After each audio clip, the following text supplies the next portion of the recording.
19 मार्च year 1940 जब Lahore resolution को पास होने में 4 ही दिन बाकी थे तो लाहौर शहर की फिजा काफ़ी सोगवार थी और उसकी वजह थी कि ब्रिटिशर्स की जानिब से खाकसार मूवमेंट के कुछ वर्कर्स को फायर करके कत्ल कर दिया गया। और ये उस वक्त किया गया जब खाकसार मूवमेंट के कुछ वर्कर्स लाहौर में मार्च कर रहे थे। इस मार्च की कहानी क्या है और खाकसार मूवमेंट को किस तरह से स्टार्ट किया गया और इसके बानी अल्लामा इनायतुल्लाह मशरकी कौन थे और खाकसार मूवमेंट का मुस्लिम लीग के साथ इंडिपेंडेंस को लेके किन पॉइंट्स पर एग्रीमेंट और किन पॉइंट्स पर डिसएग्रीमेंट था, ये सब आप जान पाएंगे आज की इस वीडियो। मगर उससे पहले आपसे दरख्वास्त है कि मेरे इस चैनल को सब्सक्राइब और लाइक ज़रूर कीजिएगा, क्योंकि आपके सब्सक्राइब करने से मुझे ये हिम्मत मिलती है कि मैं इस तरह की वीडियोस बनाता है। ब्रिटिशर्स ने जब 1858 में बहादुर शाह जफर से इंडिया को टेक ओवर किया तो वहां के सिस्टम को चलाने के लिए एक well structured economic, political, social, civil and defence system बनाया और सब कॉन्टिनेंट को चलाने के लिए सिविल और मिलिट्री इस्टेब्लिशमेंट के लिए उन्होंने नेटिव्स को हायर करना शुरू किया, क्योंकि वो ब्रिटिशर्स के मुकाबले में वहाँ की लोकल विसिनिटी को ज़्यादा अच्छे तरीके से जानते थे। और यही वजह है कि लेस देन 1 लाख की पॉपुलेशन ब्रिटिशर्स की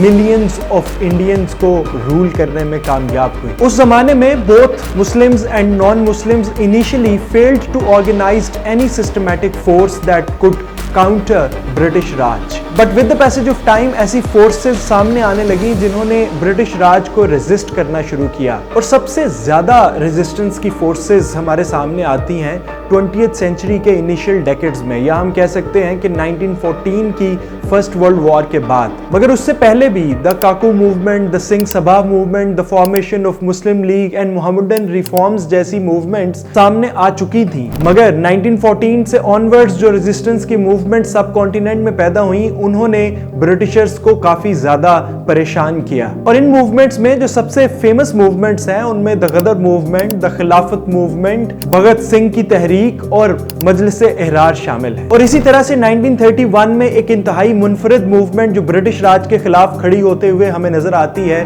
उसका नाम है खाकसार मूवमेंट। इस तहरीक का आगाज किया था अल्लामा इनायतुल्लाह मशरकी ने। अल्लामा इनायतुल्लाह मशरकी उस दौर के एक फेमस मैथमेटिशियन थे और उनकी शोहरत बड़े इंटेलेक्चुअल्स में होती थी और उनके इंटेलेक्ट को ना सिर्फ इंडिया में बल्कि इंग्लैंड में भी एक्नॉलेज किया जाता था। अब क्योंकि उनका इंटरनेशनल एक्सपोजर था और यूरोप में हिटलर का नाजिज्म और मुसोलिनी का फैशिज्म पॉपुलर होते जा रहे थे, तो अल्लामा मशरकी इन डिक्टेटोरियल नेशनलिस्ट मूवमेंट्स के हामी हो गए। और तभी उनका यह ख्याल था कि सब कॉन्टिनेंट के मुसलमानों को अस्करी बुनियादों पर खुद को ऑर्गेनाइज करना होगा if they want independence from Britishers. और इसके साथ साथ वो इस्लाम को साइंटिफिक लाइंस पे मॉडर्नाइज भी करना चाहते थे और इस हवाले से एक फेमस बुक अल तस्किरा 1924 में उन्होंने पब्लिश भी की। और ईयर 1931 में इसी आइडियोलॉजी की बेस पर उन्होंने गवर्नमेंट सर्विस से रिजाइन किया और एक पैरामिलिट्री फोर्स इस्टेब्लिश करना शुरू की, जिसका नाम रखा गया अंजुमन खाकसार। ये किस्म की प्राइवेट आर्मी थी जो इंतहाई डिसिप्लिन्ड और ऑर्गेनाइज्ड थी। अपने इसी डिसिप्लिन की वजह से ये सब कॉन्टिनेंट में बहुत मकबूल होने लगी और चंद ही सालों में इसकी मेंबरशिप 5 लाख से भी क्रॉस कर गई, जिसमें उस दौर के महाराजाज और राजाज भी शामिल थे। खाकसार तहरीक के जो सोल्जर्स थे वो हमेशा खाकी ड्रेस पहनते थे to signify simplicity and uniformity, और वो हमेशा एक शॉवल या बेलचा कैरी करते थे जो कि हार्ड वर्क और लेबर को सिग्निफाई करता था। और उनके राइट अपर आर्म पर एक बैज लगा रहता था जिस पर अखुवत लिखा था, जो कि यूनिवर्सल गुडविल को सिग्निफाई करता था। और इसके साथ साथ 1934 में अल्लामा मशरकी की जानिब से एक मैगजीन को भी स्टार्ट किया गया जिसका नाम था अल इस्लाह, और वो इसी मैगजीन के जरिए अपनी आइडियोलॉजी को लोगों तक पहुंचाने लगे। इनिशियली जो आइडियोलॉजी इस मैगजीन के जरिए हमारे सामने आई वो पीसफुली ब्रिटिश राज से इंडिपेंडेंस हासिल करने पर बिलीव करती थी, और ना सिर्फ मुसलमान बल्कि नॉन मुस्लिम्स भी इस आइडियोलॉजी की जानिब अट्रैक्ट हो रहे थे। और शुरू के तकरीबन 7 से 8 साल ये मूवमेंट काफी पीसफुल भी रही, जबकि अल्लामा मशरकी की प्रीचिंग्स काफी रेडिकल थी, जैसा कि वो अपनी फेमस बुक अल तस्किरा में ये मेंशन कर चुके हैं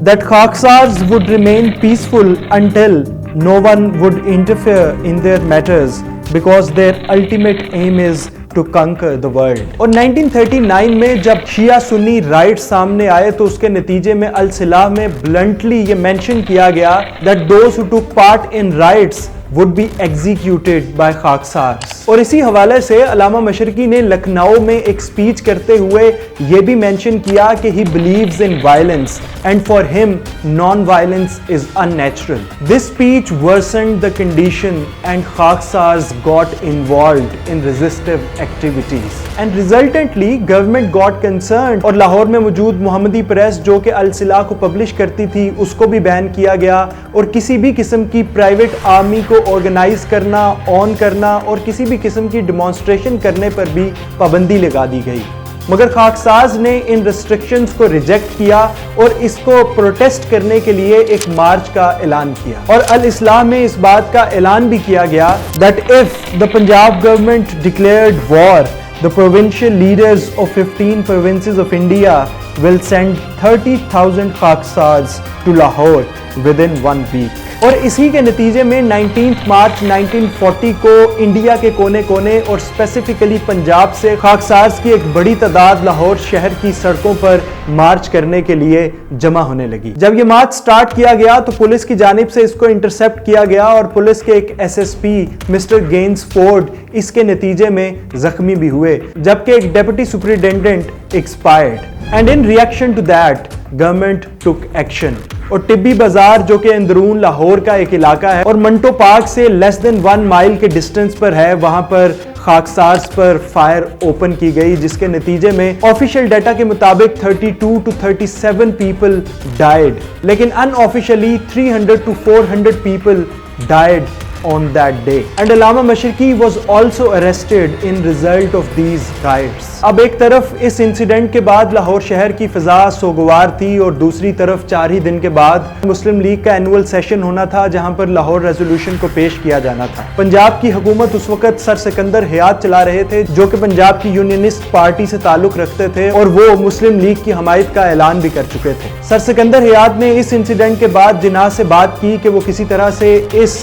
مسلم لیگ کے سیشن کو پوسٹ پون کر دیں جو کہ 22 سے 24 مارچ کو ہونا تھا مگر جناح ریفیوزڈ. اور اگلے ہی دن جب جناح لاہور آئے تو انہوں نے میو ہاسپٹل میں جا کر وہاں پر خاکسارز کی عیادت بھی کی. اور اس میں انٹرسٹنگ بات یہ ہے کہ ویسے تو خاکسارز اور مسلم لیگ کی انڈیپینڈنس کے پلان کے حوالے سے بہت سارے پوائنٹس پر ڈس ایگریمنٹ تھی